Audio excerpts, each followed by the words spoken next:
messieurs, mesdames les modérateurs, chers amis. J'ai décidé de vous parler aujourd'hui de la place de la chirurgie minimale invasive en chirurgie bariatrique. Sujet vraiment très large.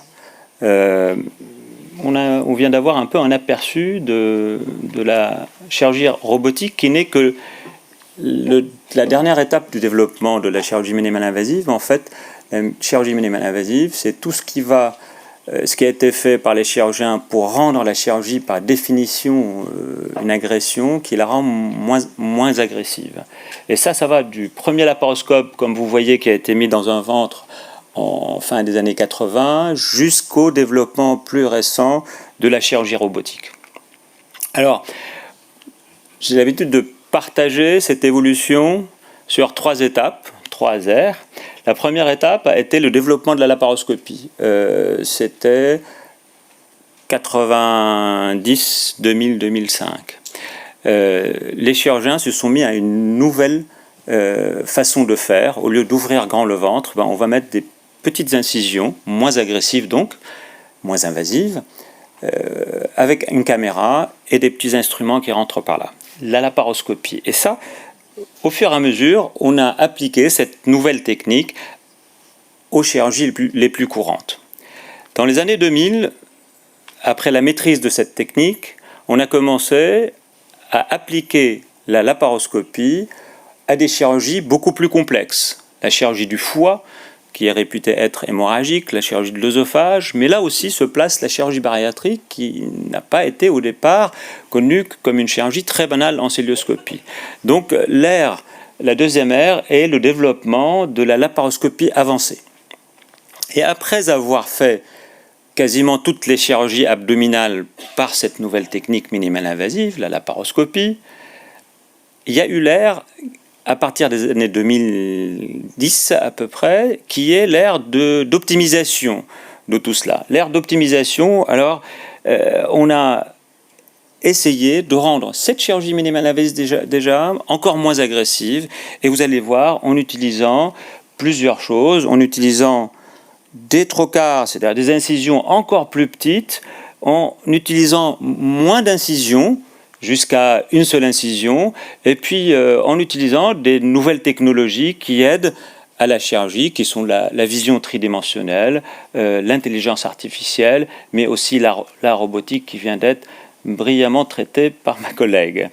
Alors, à côté de ça, on ne peut pas parler de tout ce qui a été développé en parallèle. La radiologie interventionnelle, l'endoscopie interventionnelle, l'imagerie avancée et l'intelligence artificielle dans le développement de l'imagerie. Et tout ça a été très synergique avec l'avancée de la chirurgie minimale invasive.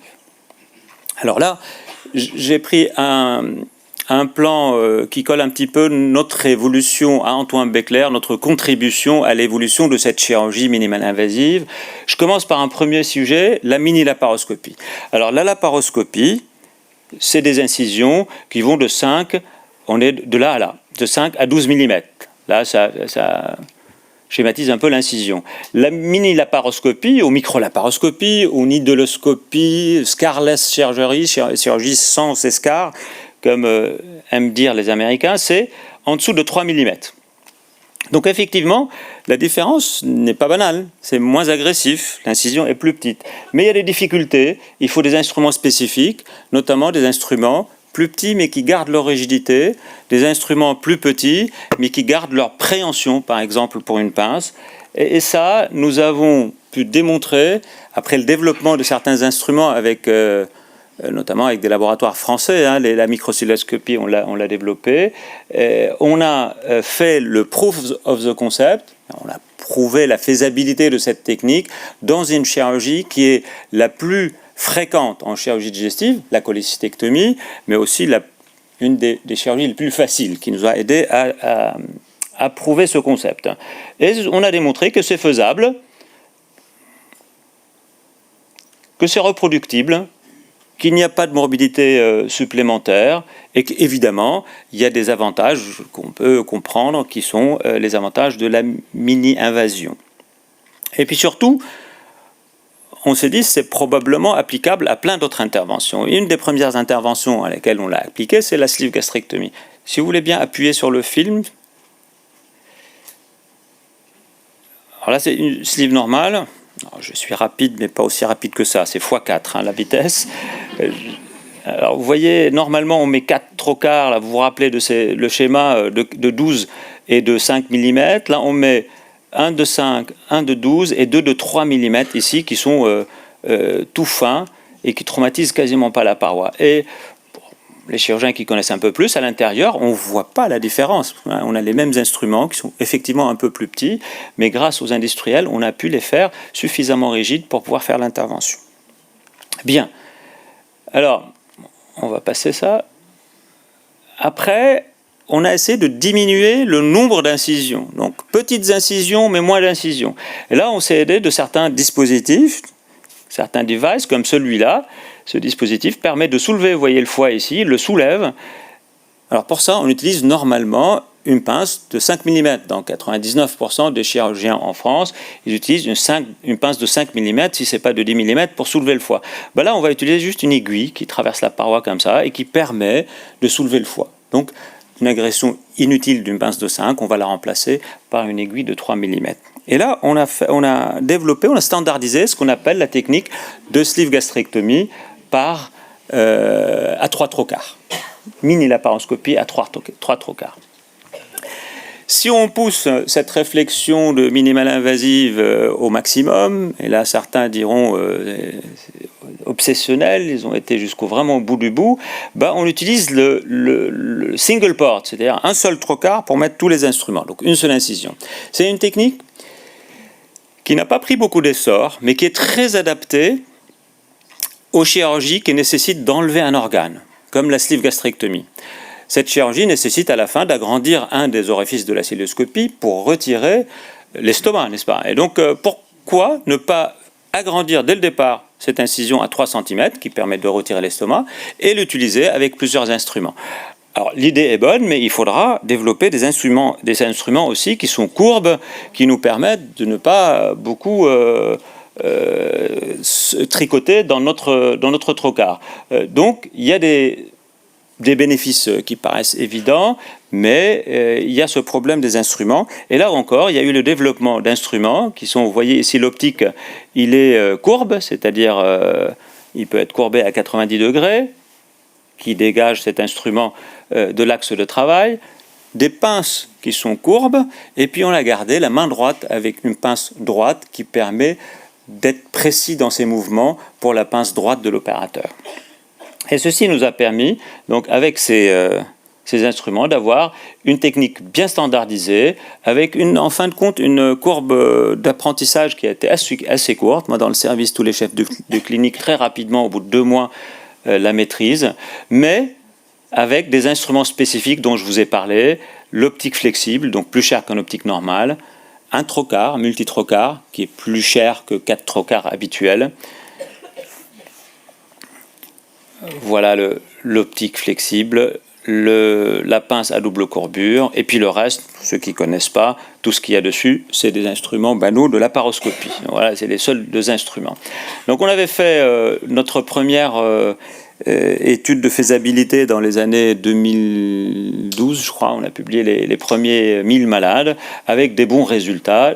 Je passe rapidement dessus, c'est des bons résultats parce qu'on fait l'intervention identique à la laparoscopie, donc on s'attend à des résultats qui sont les mêmes et il n'y a pas de complications spécifiques de cette technique. Mais surtout, on a pu voir avec l'expérience qu'il y a 2 avantages importants, c'est qu'on peut opérer les malades super obèses, et ça a été une publication 5 ou 6 ans plus tard avec des malades avec un IMC moyen de 52.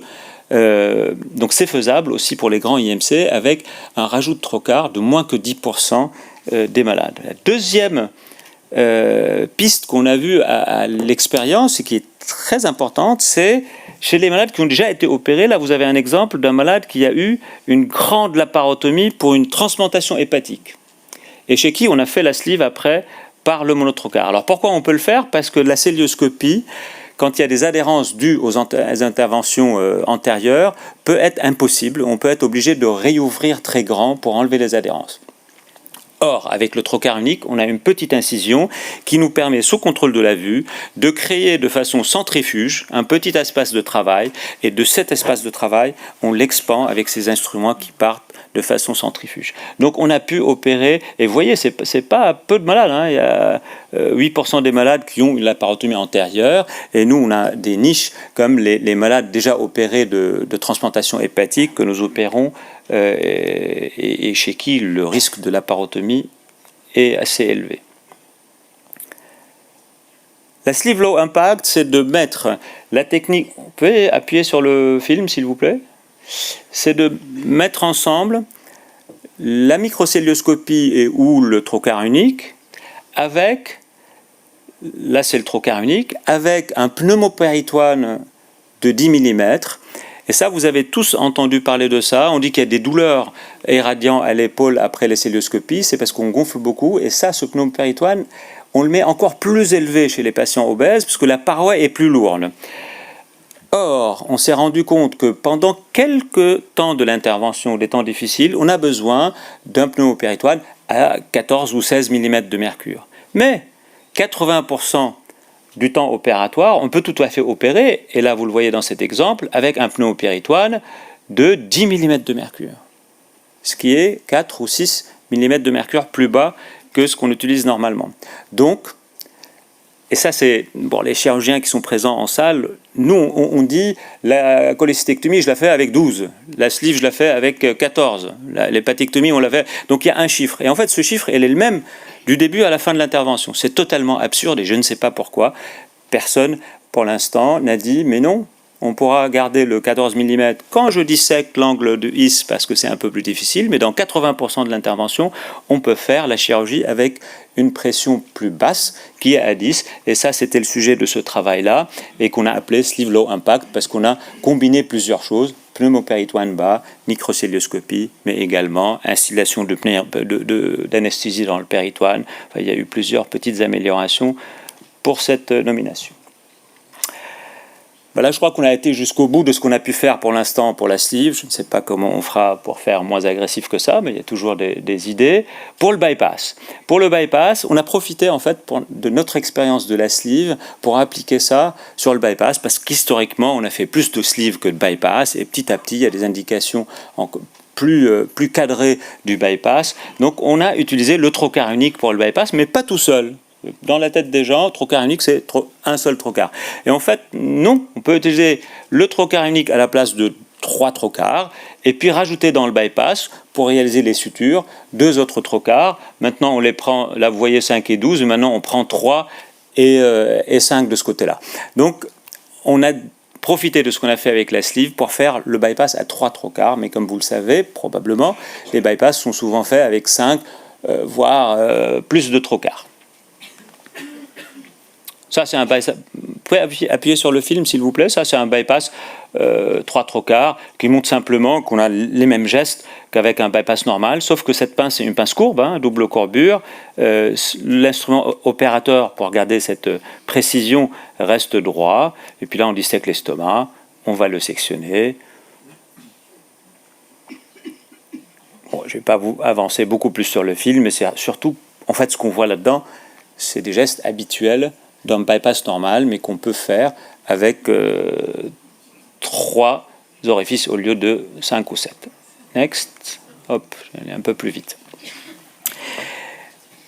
La révélation pour moi était dans le bypass l'utilisation de la vision tridimensionnelle. La vision tridimensionnelle est très peu utilisée, pour que vous sachiez maintenant. À peine 10% des chirurgiens, voire moins, je crois, qui utilisent la laparoscopie tridimensionnelle.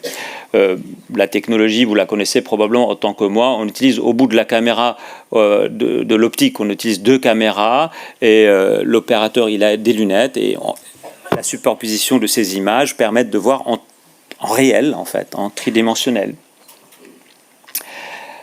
Alors évidemment, la learning curve est plus rapide et évidemment, avec la 2D, on ne voit pas la profondeur, c'est plus difficile pour disséquer des vaisseaux et puis la 3D peut pallier à tous ces petits inconvénients, n'est-ce pas?